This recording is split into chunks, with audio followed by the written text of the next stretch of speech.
The Count Centre. Ali, thank you very much. Damien Tiernan here, and we have our news team.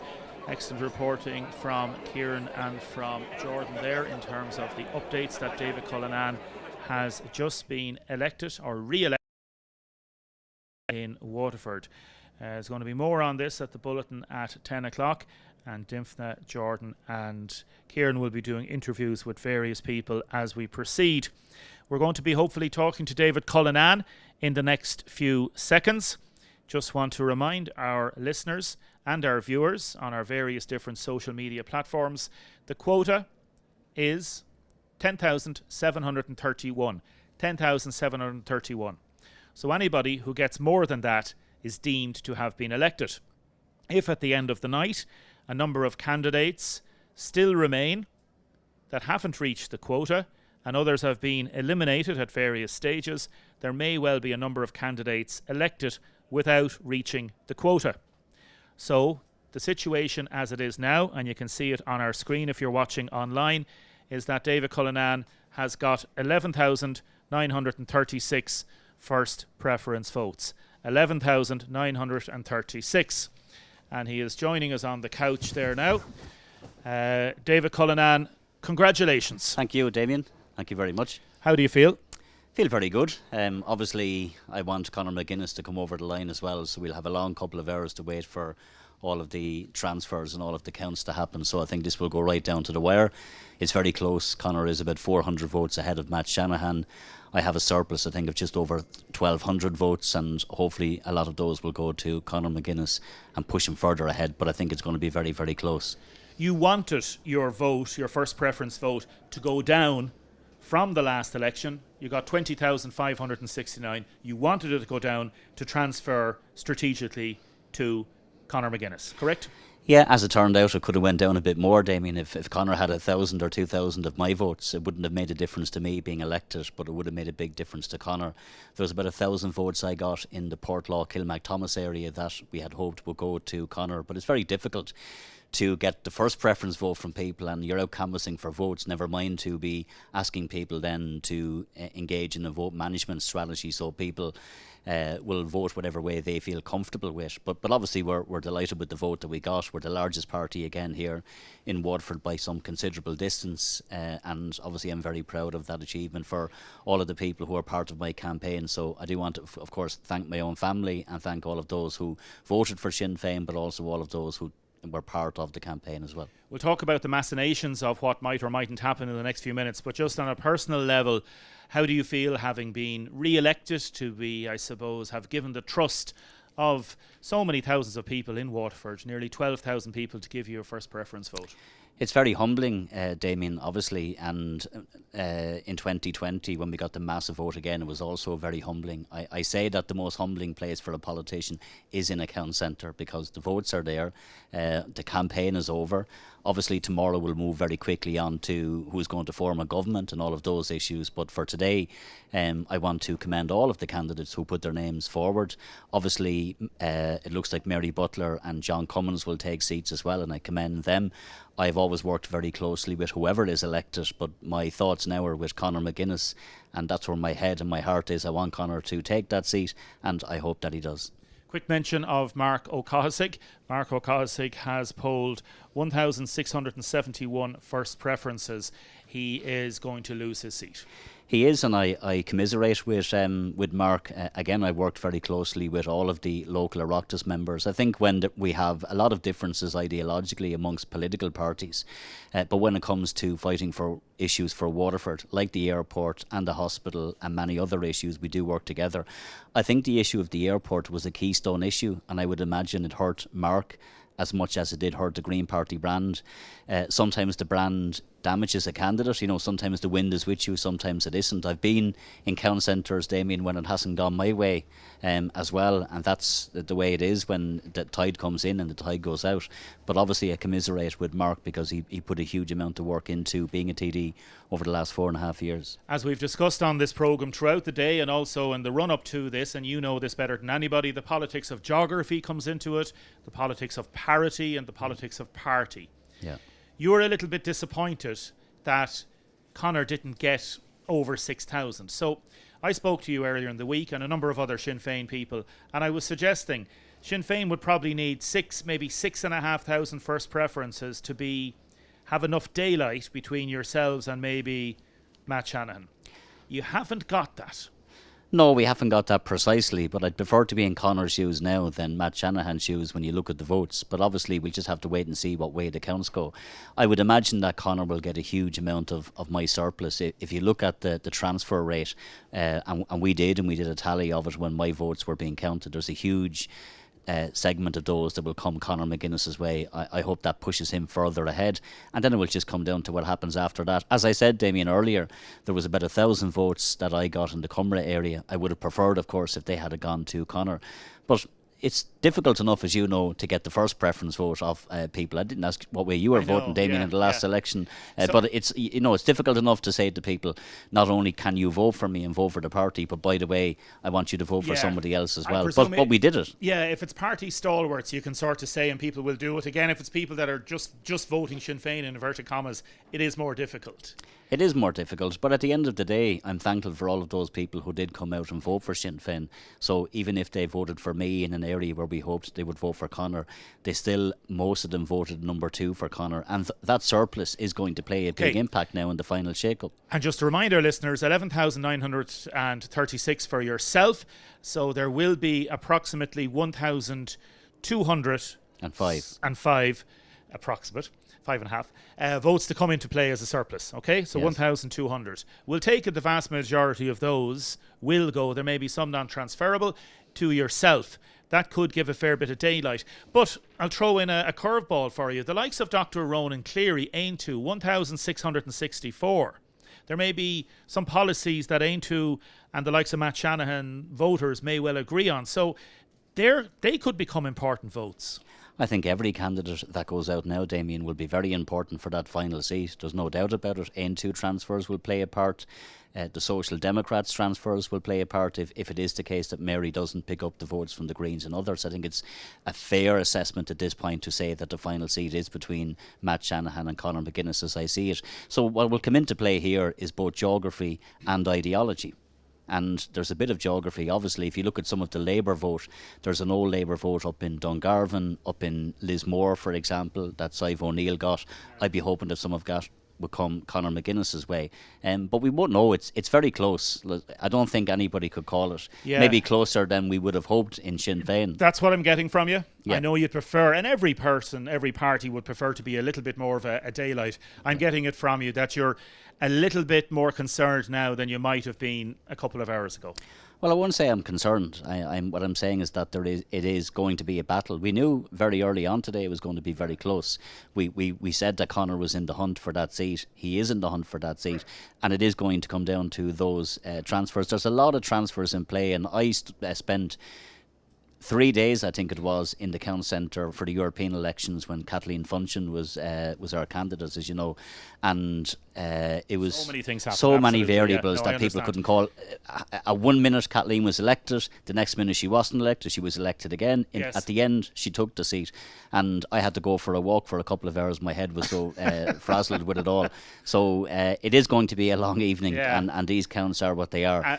But as you say, the point is, Damien, you don't do failure. The point is, Damien, we're in the hunt. Fianna Fáil and Fine Gael were in no position to take a second seat because they stood one candidate each. So we went for it. We're in with a shout, and we'll have to wait and see now how it plays out. And I would say at this point, Conor McGuinness would be the strong favourite. Yeah, and I said I don't do that flippantly. It was something that you said during the debate, a very good debate that we had. And to me, I get a feeling from you kind of, not that you know that you were going to get elected, you never presume what the electorate is, but for you to get Conor McGuinness elected would be as joyous for you as getting yourself elected. And I would say more so, because more so in many ways, because when I joined Sinn Féin, and I joined back in 1997, I think it was, and I first stood for Sinn Féin in 2002, we had no presence here at all in Waterford. Fianna Fáil and Fine Gael between them had about 70% of the vote. It's now the case where Sinn Féin is in the hunt for 2 seats. Fianna Fáil and Fine Gael barely have a quota. Our vote is nearly the same as Fianna Fáil and Fine Gael combined. So if Conor McGuinness was to make it over the line, it would be very emotionally for me, I have to say, to see that happen and to go from where we were 20 years ago to where we are now. And even if Conor doesn't make it, and obviously I hope that he does, it's still a phenomenal result for us. David Cullinane, congratulations on being elected Sinn Féin TD in Waterford. All the very best. Thank you. Back to you now in the studio. Thank you very, very much. From Anstown to Ballyduff Upper, you're listening to the only station that loves Waterford as much as you.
Waterford on mobile and the smart speaker. This is Waterford's WLR.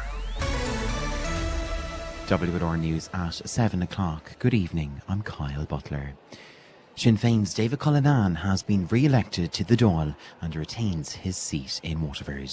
He was elected on the first count in the last half hour with 11,936 first preference votes, with a total quota of 10,731 to meet. The latest figures show Fine Gael's John Cummins will take the second seat of the four-seater Waterford constituency.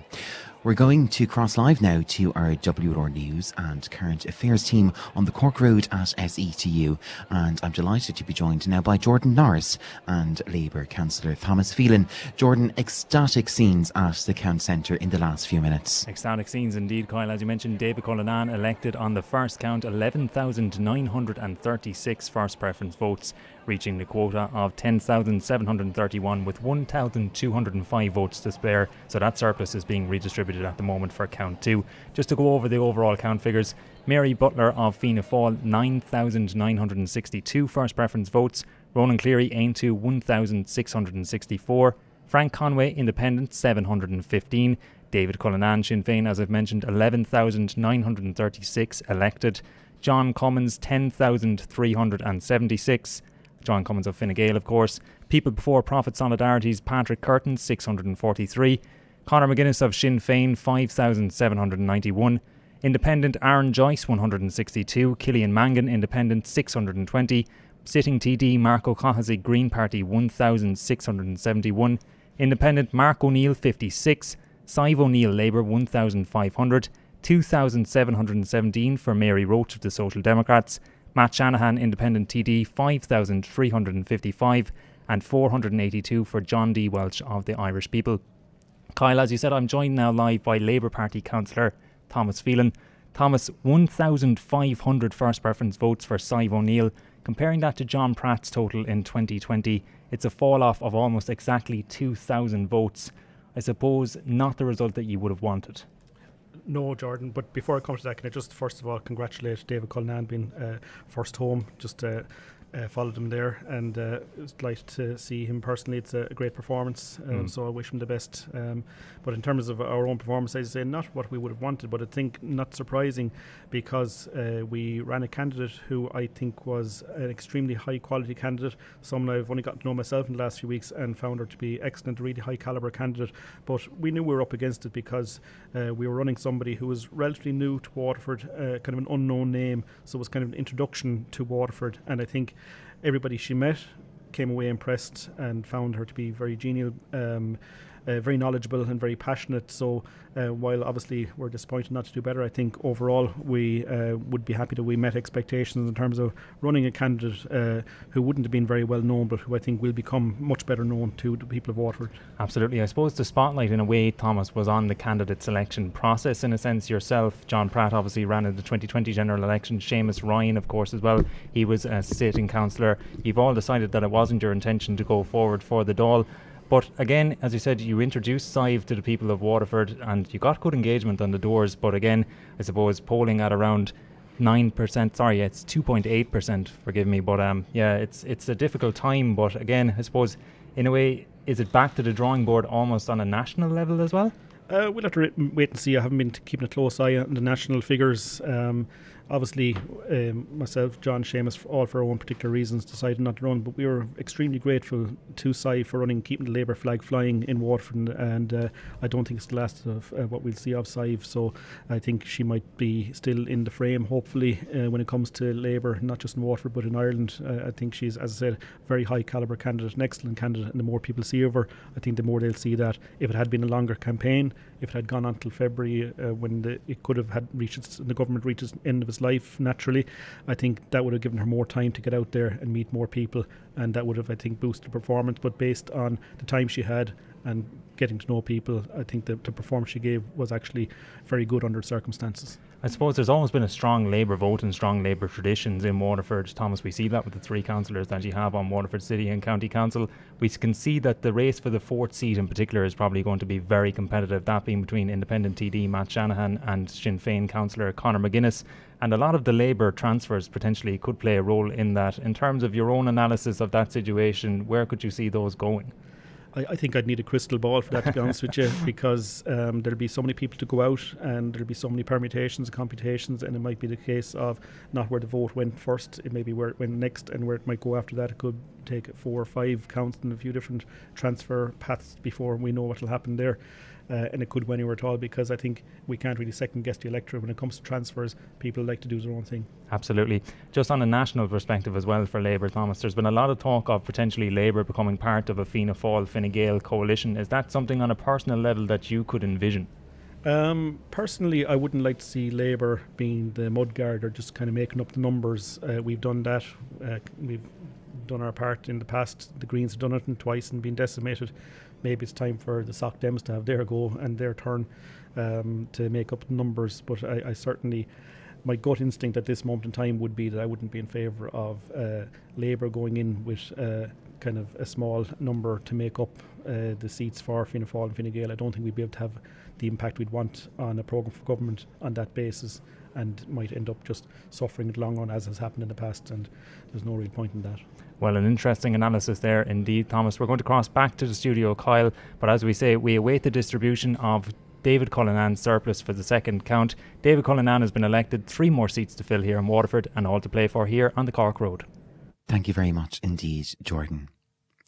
Meanwhile, first counts are coming in thick and fast from across the country. Sinn Féin's own O'Brien and Paul Donnelly, Fianna Fáil's Jack Chambers and Independent of Rowena Murphy have all been elected in the last few minutes. Sean Defoe reports. A number of counts are coming in. We've seen David Cullinane elected on the first count in Waterford for Sinn Féin. Jennifer Carroll McNeill of Fine Gael was the first candidate over the line in Dunleary, while her ministerial colleague Patrick O'Donovan quickly followed.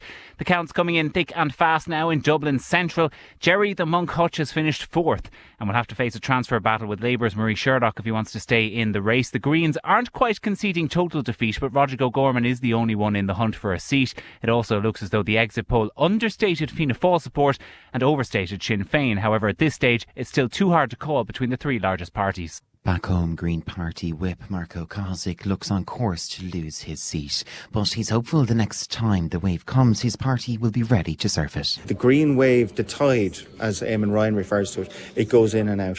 And each time, unfortunately, it comes a little bit higher, just like sea level rise. I suppose people out in Tramore would understand surfing parlance, that the next time the wave arrives, we have to be ready to surf it. Trusted news for Waterford. We are WLR.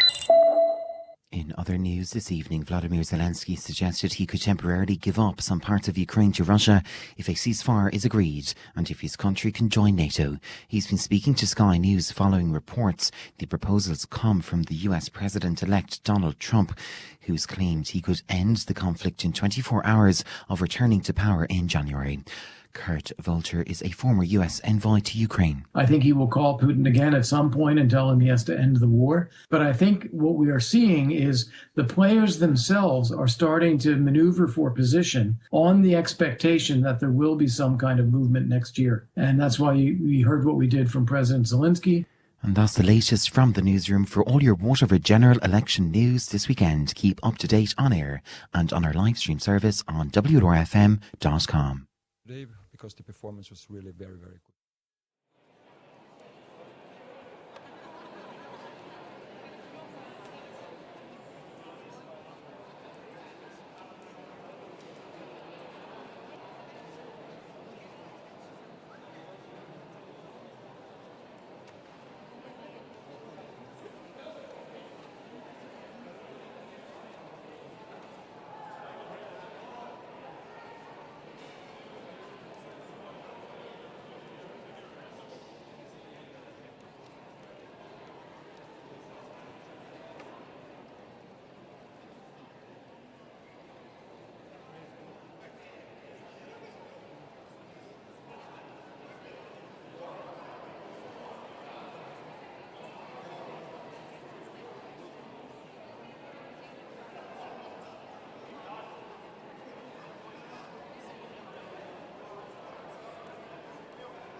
You're very welcome to the Count Centre here in SCTU on the Cork Road, and as you can see, we might just pan the camera around to have a look. Things are still very, very busy here, and we've just had our first TD elected, and that is Sinn Féin's David Cullinane, and he topped the polls here in Waterford with 11,936. If you look back to 2020, he received 20,569, but this time he did share those votes with Conor McGuinness, whose fate remains to be seen. But joining me here is independent councillor Blaise Hannigan from Tramore. Blaise, how are you this evening? Nervous.